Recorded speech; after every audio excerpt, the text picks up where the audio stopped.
বাংলার মাটিতে যেভাবে মহিলারা এখানে নিরাপদে আছেন ভারতবর্ষের অন্য কোনো জায়গায় নেই। পার্ক স্ট্রিট, কাটোয়া থেকে বারাসত, গেদে, মুর্শিদাবাদ, একের পর এক নারী নির্যাতনের ঘটনা। সম্প্রতি কেন্দ্রীয় স্বরাষ্ট্র মন্ত্রকের ন্যাশনাল ক্রাইম রেকর্ড ব্যুরোর অপরাধ সংক্রান্ত তথ্যপঞ্জিতে প্রকাশিত তথ্য অনুযায়ী নারী নির্যাতনের শীর্ষে এ রাজ্য। এই পরিস্থিতিতে দাঁড়িয়ে নারী সুরক্ষা প্রসঙ্গে রাজ্যের আইনমন্ত্রীর দাবি, অন্য রাজ্যের তুলনায় এখানে নারীরা নিরাপদ। আপনি যদি দেখেন ভারতবর্ষের বিভিন্ন জায়গার দিকে তাকিয়ে, তাহলে এই ধরনের অপরাধে যারা অপরাধী সাব্যস্ত করতে তাদের বহুদিন সময় লেগে যায়। সাম্প্রতিক পরিস্থিতিতে দাঁড়িয়ে এই দাবি আদৌ যুক্তিসঙ্গত? প্রশ্ন উঠেছে বিভিন্ন মহলে। যারা মন্ত্রী হন, যারা প্রশাসনের দায়িত্বে থাকেন, তারা নিজেরাও অনেক সময় জানেন, জেনে শুনেই কিছু কথা তাদের বলে যেতে হয়। প্রশাসনের যে মিনিমাম কর্তব্যটুকু করার আছে তার নাগরিকের সুরক্ষার জন্য, সেই ব্যবস্থাটা কি ঠিক হয়েছে? তারা আমার মনে হয় সেটা কিছুতেই রিয়েলাইজ করতে পারেন না যে কতটা নির্মম হতে পারে এর পরিণতিগুলো, কিভাবে একটা সংসার ভেসে যায়, হয়তো এই সংসারটা গোটা পরিবারটাই ভেঙে যাবে।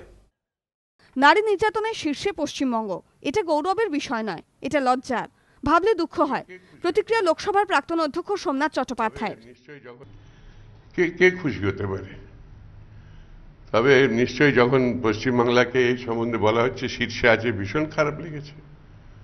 দুঃখের কথা, লজ্জার কথা আমাদের। বারাসত কাণ্ডে মৃতার পরিবারকে সরকারের তরফে টাকা ও চাকরির প্রতিশ্রুতি দেওয়া হলো, তারা তা ফিরিয়ে দিয়েছে। সেই ইস্যুকে হাতিয়ার করেই এদিন সরকারের বিরুদ্ধে তোপ দেগেছেন বুদ্ধদেব ভট্টাচার্য। শাসক দলের পক্ষ থেকে এবং সরকারের পক্ষ থেকে এই গত 2 বছর যেন যে কোনো অপরাধ আমরা পয়সা দিয়ে সমাধান করব, অন্তত এই ক্ষেত্রে সেটা প্রমাণিত হয়েছে না, করা যায়নি। সরকারের ভূমিকার কড়া সমালোচনা করেছেন সিপিএম এর রাজ্য সম্পাদক বিমান বসু। এর শেষ কোথায়?